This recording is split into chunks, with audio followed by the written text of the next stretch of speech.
Your needle drivers, and then you've got your scissors, and then you got your, well, I'm sure, what would you call them? Fancy name. And then you got your tweezers. And let's do a punch biopsy. So this one is a 3.5 millimeter. This is actually a fairly standard size that you're going to do. This one's pretty easy. Depending on where you are in the body, you don't have to go all the way deep. It depends on how big the dermis is. And so if you're on the back, you go all the way to the hub. If you're on the face, if you're getting some on the eyelid, do not go to the hub. Okay? And then... Oops.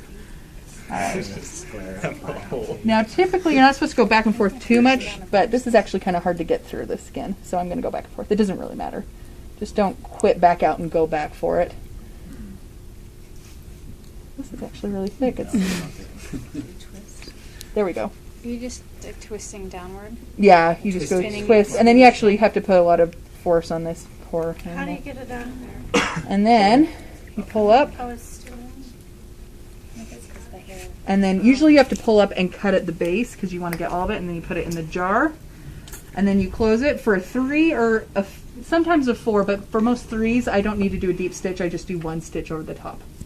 For a 4 through 8, you can do a couple on the top, or if you think it will look better, like an 8, you should do a couple deep, like 2 deep sutures.